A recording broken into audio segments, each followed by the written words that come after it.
Hello and welcome to the final webinar of the term, Writing as a Nurse, Personal Health Records, Personas, and Literature Reviews. This webinar is looking at one of the last assignments in Nursing 703.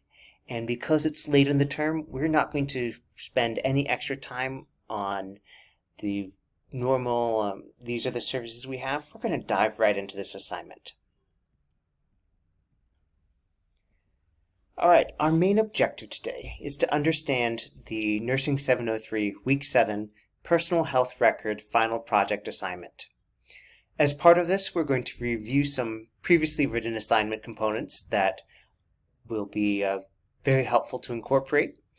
And we'll also talk about the core principles of literature reviews and finish with talking about how to create some of the particular requirements for this assignment. Alright, let's look at the instructions as a whole. So this is for the informatics course, and you're asked to provide a title page and a brief introduction, okay, to include a primary persona for your personal health record with some specific requirements, a picture, a brief description of the person and their needs. We also need to have a literature review with a minimum of 10 articles that support the interventions being used, an explanation of the personal health record system that you are designing, and references, followed by an appendix that includes a mock-up of the different personal health record screens, including some specific things like describing the types of interventions needed for meeting their needs, should be aligning with Cooper, and of course format this in APA style. There is one proviso here. You are allowed to use single-spaced lines, but if you do so, you need to be consistent about that throughout. And the general note about parsimonious papers being greatly appreciated, that is saying if you keep it shorter, but you do all the things that are required, that will be better for all involved. There's some specific notes about those PowerPoint slides. Keep it simple. Yes, less is definitely more. Make sure that it's clear how you're going to get from one screen to another. Don't go crazy on the colors, especially about not using red. Red can cause some reading problems for parts of the population, including older people and people who may not see red with the same acuity as the general population. Consistency, so it's basically keep your design broadly similar from slide to slide. A note about the general visual tendency in the native English-speaking world to read easiest left to right and top to bottom. So you would usually not have the most important information being in the lower right-hand corner because that's the last place that people look. Upper left is usually the first.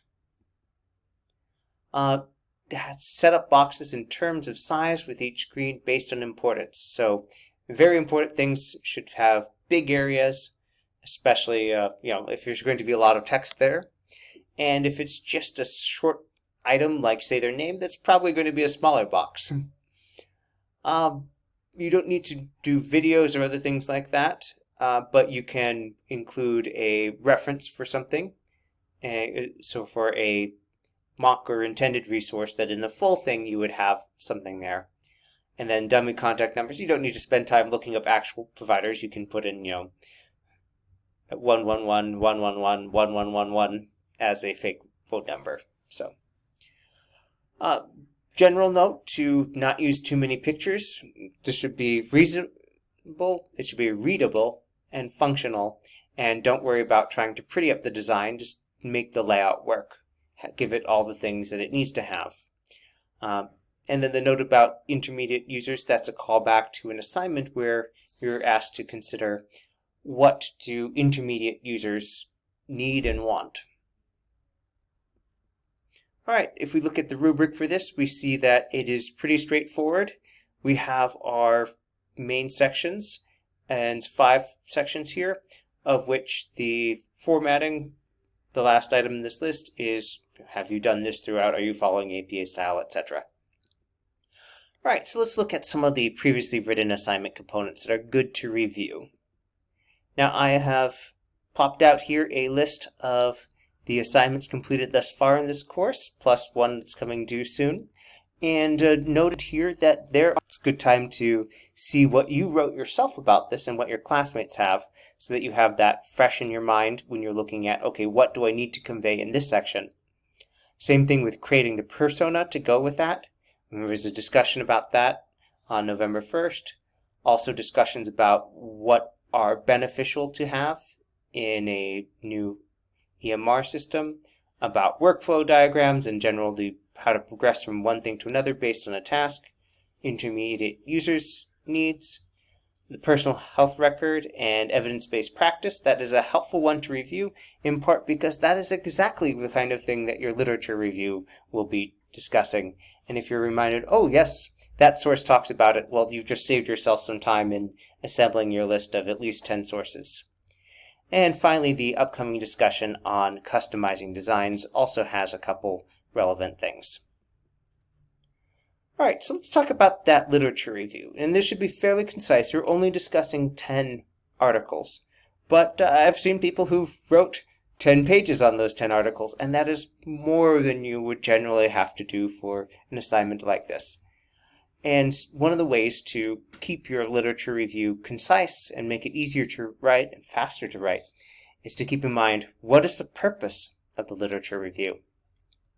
Well, purpose of a literature review includes demonstrating that you understand key literature related to this, that you can critically evaluate research on this. So don't just give opinion pieces, don't just summarize, also talk about, okay, how do these fit together? What are the implications of them?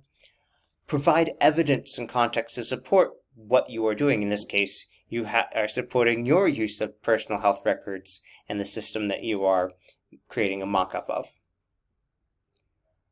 Of course, you want to acknowledge other researchers' contributions, that you are not working in a vacuum, that you are building on their research, that you are identifying gaps in the literature or opportunities to improve the system. Oops, back to where we were. Avoid unnecessary duplication, so you don't need to repeat, oh yes, these 6 articles all say this. You know, you're saying, citing 3 in support for your making a decision is fine. And if something has already been well demonstrated, well, you don't need to spend time replicating that. Just report that, tell us what that means, what you're going to do based on that, and that's fine. Now, we want to identify a narrow topic or issue. In this case, it's related to the use of personal health records. And you want to state that up front in your literature review so it's clear, oh, this is what you're writing about. And then helps you determine what to include and what to leave out. And be as specific as you can about this, because if you're designing a system that is really customized for the needs of a particular outpatient clinic, this is very different than if you're, say, dealing with a hospital emergency room where people can walk in with just about anything versus, oh, we only work with this group here. So you may be able to leave out some things because of that, or determine, okay, this is just out of scope. So we'll mention it in passing and then move on. We want to have clear boundaries for the literature review. If you're working with electronic health records in the United States, this is very different before the passage of the Affordable Care Act versus after, because there are now requirements that these records be electronic, and before, well, it was nice when they were, but now there are requirements that you be able to share the information more easily and things like that.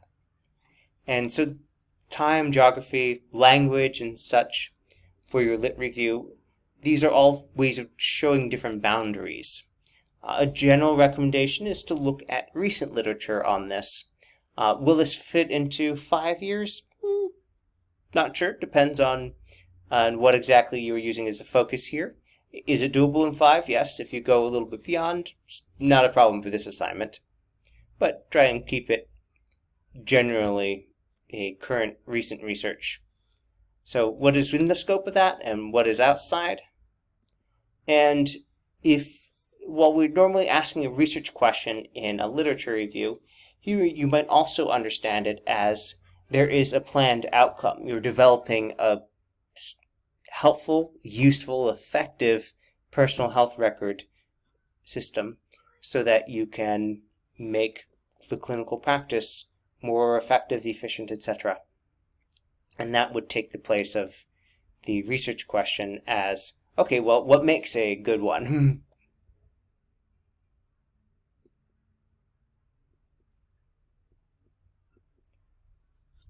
Now, for this particular one, do you need an extensive literature search methods section? No. Is it a way to help organize some of the thoughts? Yes. So, well, if you were writing a standalone literature review paper, or if you were writing your eventual DMP project, you would include this. For this one, it's less necessary because it's much more circumspect. And same thing, you're probably not going to have a theoretical or conceptual framework for this one, but when you do have something like that, you want to have it early in the lit review because it changes what you describe and explains why you focus on some things and not on some others. Then, of course, you want to be not just summarizing your sources, but analyzing them, comparing them. How do the results relate? What were differences that may lead someone to recommend something versus another? For example, I was looking at some literature involving the national health system in the United Kingdom. Now, that is a public health system that reaches every citizen in the country. That is a very different situation than the United States.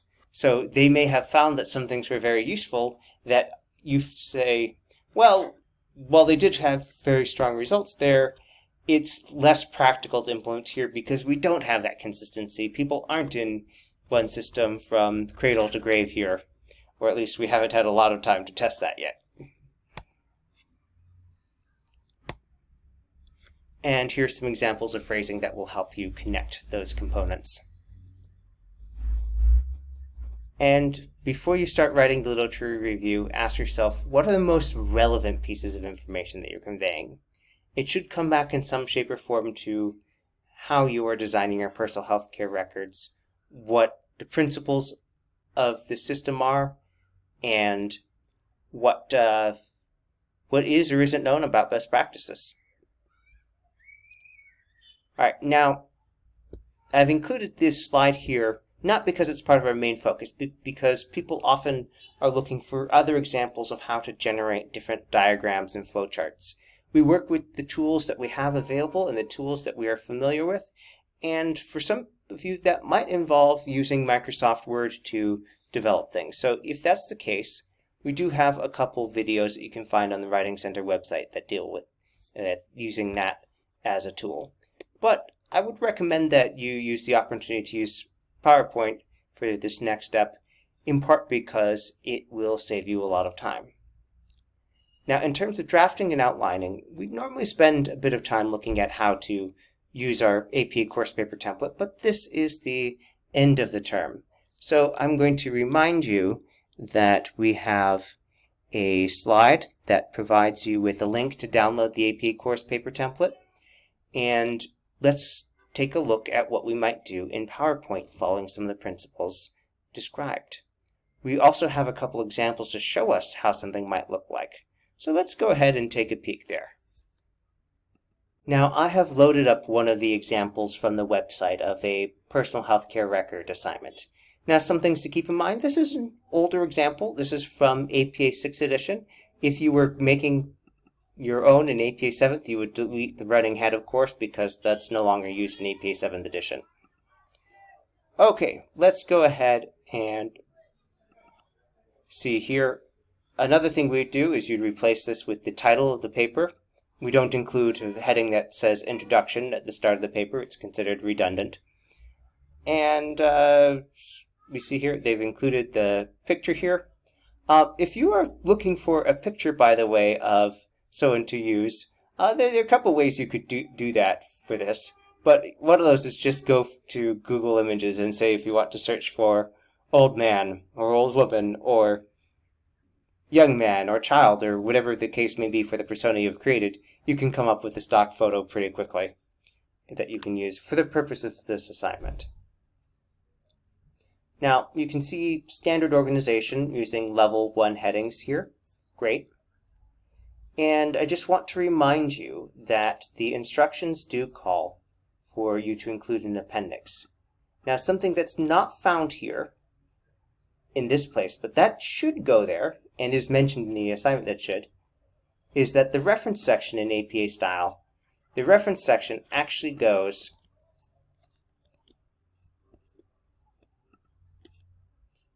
it goes in between the appendix and the body of the paper, which is to say the body of the paper ends here, then goes the references, and then the appendices. Now, of course, there are other things, because this is an older example, and because it's in APA 6th edition, things like this text would no longer go there. And, because it's an example of an actual paper, you will doubtless spot various things that are missing, certain punctuation here. Don't worry about that. We're looking at the broad strokes now. So you can see here that the student has put in some general outlines here. Let's talk about how you might do that in PowerPoint. So I have created a blank PowerPoint presentation here. There's nothing that's being added. This is exactly what you would get if you created a new PowerPoint presentation on your computer. Some things to keep in mind.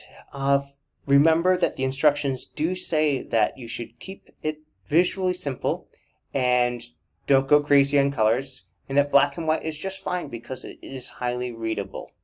The eye is drawn to the black on the white background, and so we can start adding things as we see fit. Now, there are a couple things that we might do here, but let's do a quick orientation in case you are not very familiar with PowerPoint. One of these is to go to Insert, where you have various shapes where you can add things here. So, for example, if you want to have a box, you can use this drawing tool to very quickly make one or more boxes. Now, how you want that box formatted, well, let's go, in this case, let's click on this shape outline here. One of these options, change the weight or thickness of the lines. Another is to give it an outline. Let's say we gave it a black outline. And let's reduce that weight a little bit. So right now it's just around the blue, but if I went over here, I could change that really quickly. So now, and let me show you that again, when it's selected,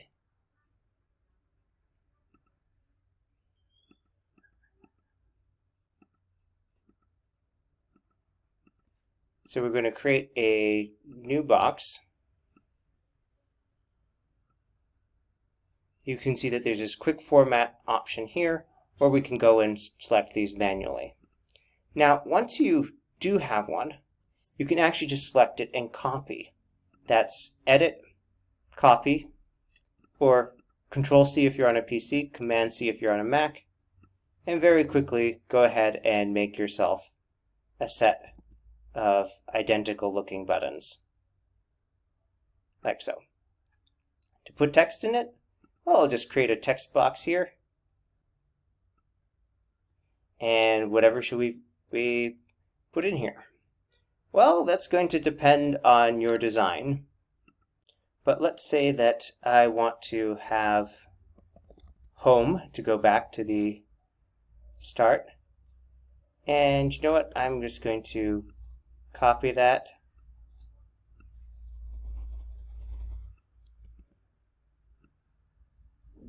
and I can come back and put in the exact names that I want later. But I've decided I want to have a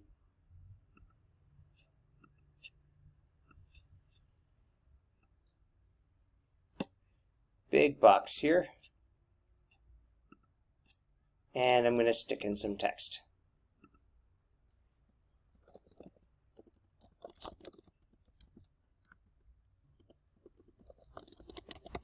And you can format this much as you would any other text, as you would in Word. So I can make this larger, I can make it bold. This text here, I'm going to go ahead and set off to the left. And I'm even going to go ahead and I'm going to add some more boxes.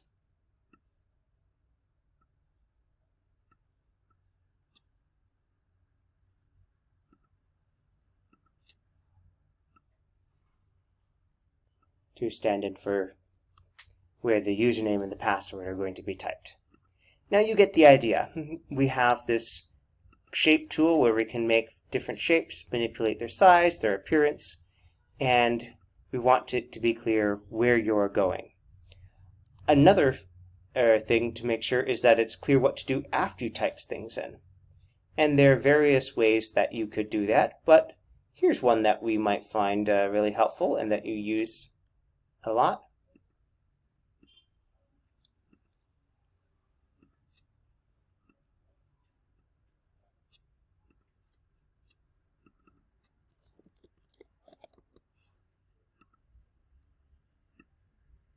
So, next button. So once we've entered this information here, to get to the next screen.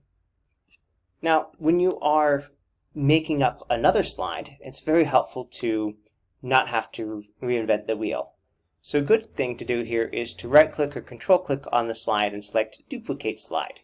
Because now, if we're, say, keeping those buttons in the upper left-hand corner, we have them there already.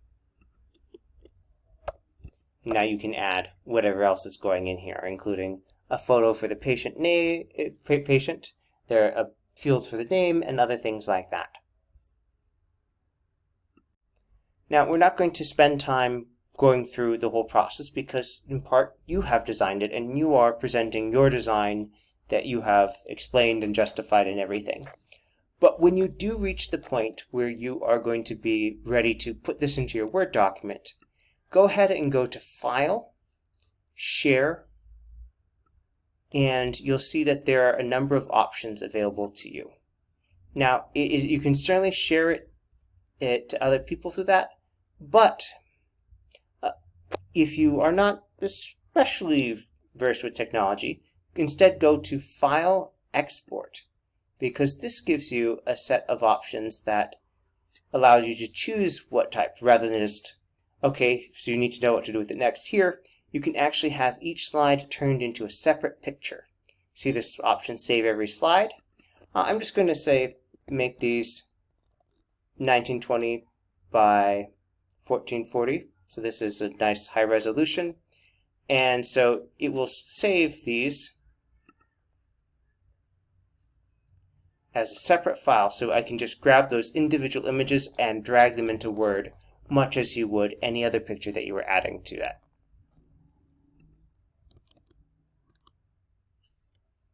Here I have the pictures here, and I can just drag right into it. Sorry, did I say PowerPoint? I meant Word. And so you want to caption these so it's clear what this is. For example, adding a note saying this is screen 1, screen 2, screen 3, etc. And that's it. So to recap, we looked at Nursing 703's Week 7 Personal Health Record Final Project Assignment. We reviewed some relevant assignments that had been written before that have things that you want to incorporate into this.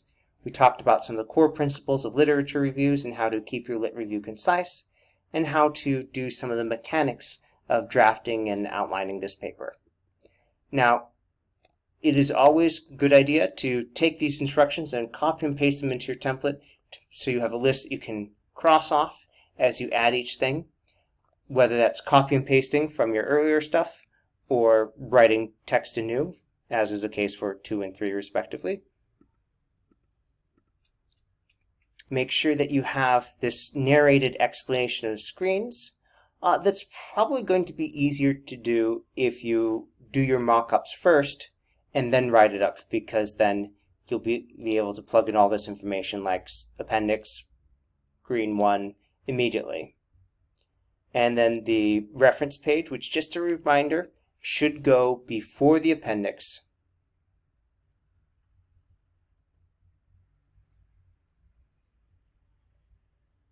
Now, the note here, you can submit your PowerPoint deck separately.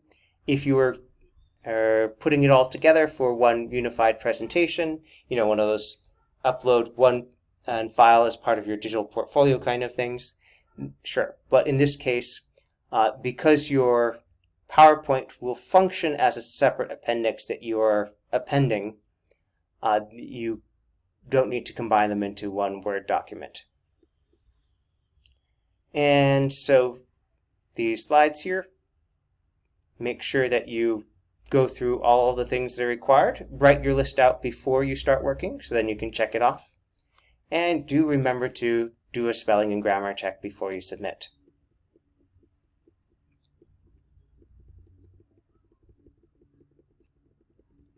And with that, let us bring this to a close. Have a great end of the semester, everyone.